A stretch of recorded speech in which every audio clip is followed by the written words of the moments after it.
quiero compartir con ustedes una frase que es bastante polémica y es muy interesante discutirla con el autor. La frase es la siguiente: el COVID-19 es un virus cenicida, es decir, que ataca a los mayores, porque mata gente mayor. El 92% de los muertos tiene más de 65 y para el resto es similar a una gripe normal. Argentina, y atención con esto, debería terminar ya la cuarentena antes de destrozar la economía y proteger a los mayores. El autor de la frase está en comunicación con nosotros, es un empresario muy importante, se llama Martín Varsavsky. Hace muchos años se fue de Argentina, pero está en contacto con Argentina también, vive en España, vivió en Estados Unidos, tiene muchos desarrollos hechos en telecomunicaciones, en el rubro inmobiliario, pero también en temas de salud y biotecnología. También a través de su fundación, la Fundación Varsavsky, colaboró con donaciones muy importantes en el plan Conectar Igualdad. Martín, ¿cómo estás? Bien, muy bien. ¿Qué tal todos? Bueno, qué gusto que nos recibas un ratito. Bueno, ¿en qué ciudad estás? Estoy en la isla de Menorca, en la finca en la que vine cuando empezó la cuarentena en España y al final se transformó en mis cuarteles generales. Una de tus compañías ha desarrollado test o pruebas de detección del HIV, lo cual, digamos, te va autorizando para dar una mirada a través de todos los años tuyos en este desarrollo de cómo se gestiona una mirada sobre la cuarentena. Esta frase que yo mencioné tuya es fuerte. ¿Por qué pensás así? Cuando empezó todo el tema del COVID, debo decir que yo estaba tan aterrorizado como está la mayoría de la gente en Argentina. Ahora parecía que el 10% de los que se infectaba se morían.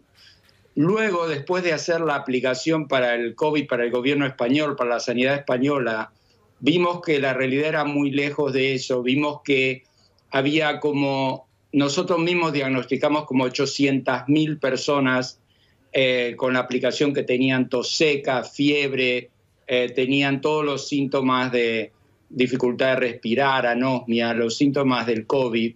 Y vimos que el COVID era muchísimo más común de lo que se creía, que en España debe haber habido de 47 millones, como 10 millones de personas que tuvieron COVID. Entonces se vio que la letalidad era mucho menor, pero no solo que era menor, sino que era concentrada, como dijiste la frase, un virus cenicida, concentrada en los mayores, la edad promedio de los muertos, 79 años.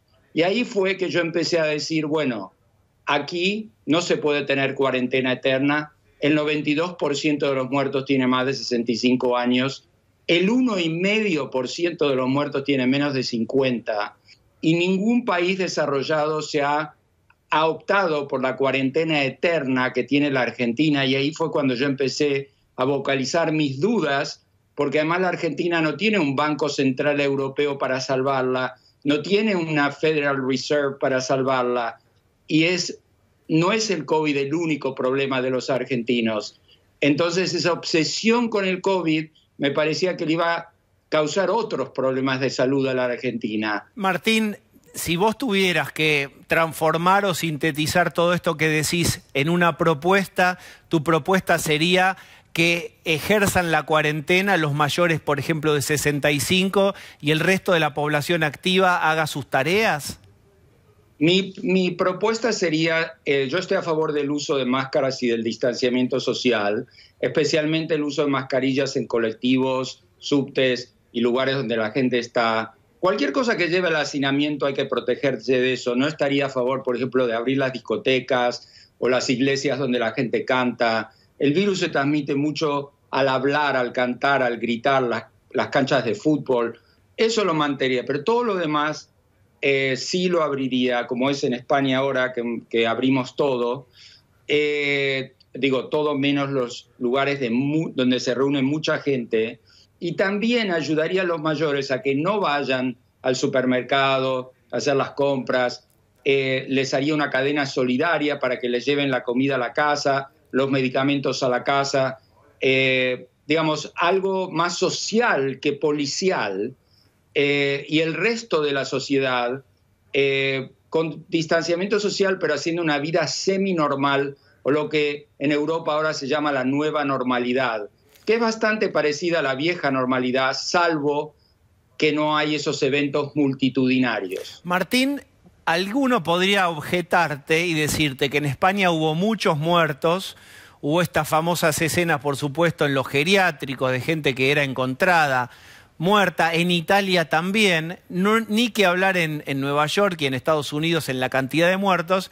Y el gobierno argentino argumenta, un poco en on, pero también en off, que esos sistemas de esos países mucho más ricos que Argentina tuvieron una enorme cantidad de muertos. ¿Qué podría ocurrir acá? Por ejemplo, solamente en la provincia de Buenos Aires hay 1.800 barrios vulnerables llamados villas. ¿Cuál podría ser el daño si circula fuertemente el virus en un país pobre y con menos defensas como la Argentina? La Argentina no es un país rico que se puede permitir el lujo de decirle a la gente que se quede en su casa. Es más, si la cuarentena eterna ha fracasado en Argentina, en el sentido que todavía hay una cantidad significativa de contagios y algunas muertes, por supuesto, muchísimo menor que en España, pero las hay, es porque es muy difícil decirle justamente a la gente que vive en una villa que haga el tipo de aislamiento que hace falta, porque es muy difícil aislarte si no tenés una casa que está aislada como tal, ¿no? Y además si tenés que trabajar, porque si no tu familia pasa hambre, es muy difícil, es una buena idea hacer una cuarentena estricta y después relajar. Y es una idea que funcionó en otros países, pero no funciona en Argentina. Entonces el país se está estrangulando, la economía se está destrozando. A ver, Martín, yo voy a ser un poco el que adivina los argumentos que desarrollaría alguien del gobierno si te escuchara.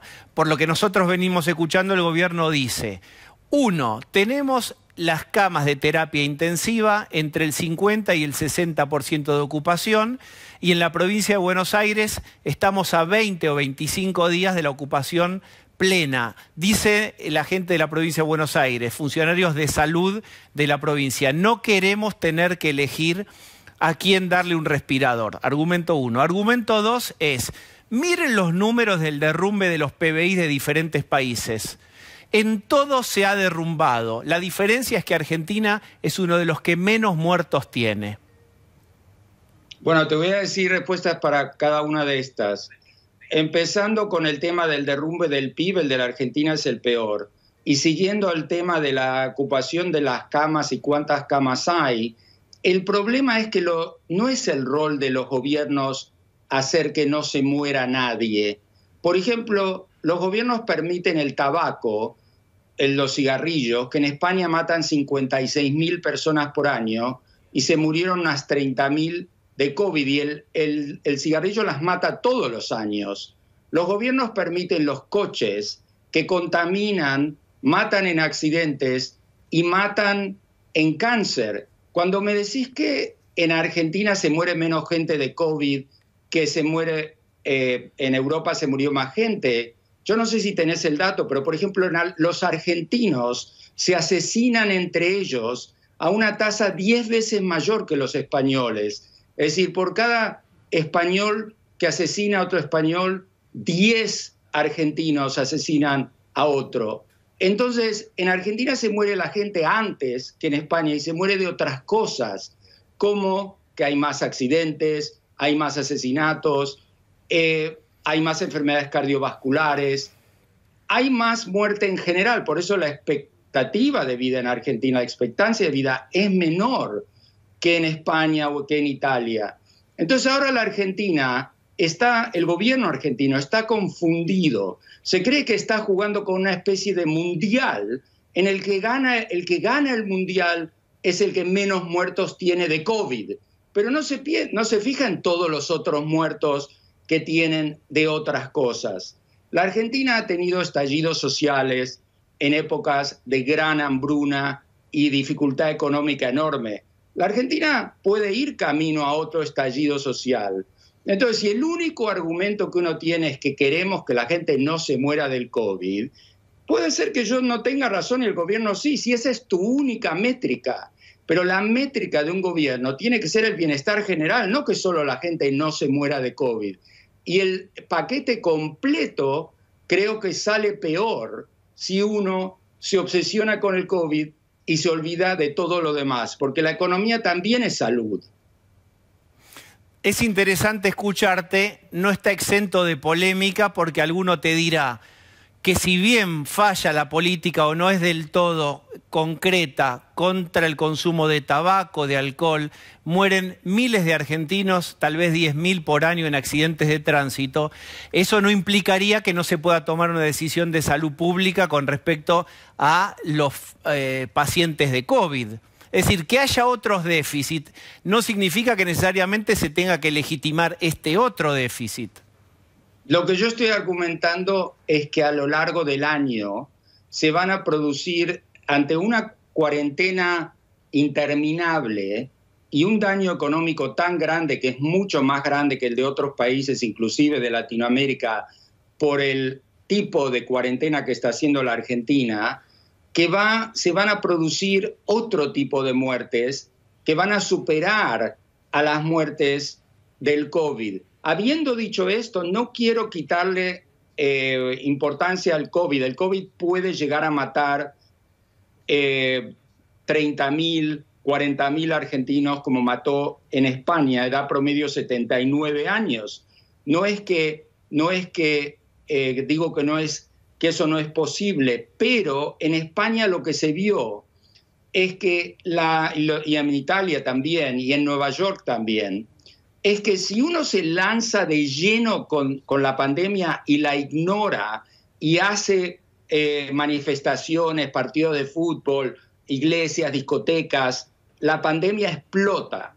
Pero cuando los países cuando hace 3 meses España volvió a trabajar, se vio que con ciertas medidas de prudencia la pandemia no explotaba, que había casos, pero nunca la cantidad de casos que había. Entonces, lo que puede aprender la Argentina es tomar un camino intermedio. Correcto. Entre el relax que fue España al principio, donde hacía las manifestaciones del 8M, las manifestaciones de Vox, la fiesta de Arco, todas estas cosas, que no se puede ir a ese extremo porque entonces sí le puede pasar lo que le pasó a España o Italia, pero que tampoco se tiene que ir al otro extremo porque entonces se puede quedar sin poder respirar económicamente y socialmente. A mí me parece, lo que yo trataría de decir al gobierno es que se vaya más hacia el centro, que prohíba los grandes eventos, que la gente usa máscara, que el gobierno puede comprar máscaras para la población, digamos, no es un gasto tan elevado comprar máscaras comparado con otros gastos, como por ejemplo testear a toda la población, eso es mucho más caro, que se pueden tomar ciertas medidas, pero que las medidas que se están tomando ya van demasiado lejos y están estrangulando demasiado al país, que se puede encontrar un justo punto medio. Martín, es interesante escuchar tu punto de vista porque en gamas, digamos, diversas digamos, vos tenés una posición muy firme, hay posiciones parecidas a las tuyas, hay algunas de algún tenor menor, pero circula también hay un eco con respecto a si es demasiado severa la cuarentena en Argentina. Vos que tenés los datos o los tableros, se repite una frase aquí, se dice la cuarentena argentina es la más prolongada del mundo. ¿Es así? Sí, es así. Pero la Argentina no tuvo 3 semanas de martillo. Tiene el martillo eterno. Esa es la cosa que hace única a la Argentina. Martín, muchísimas gracias por esta charla. No, encantado de estar con ustedes. Saludos a todos y a mi familia en Argentina.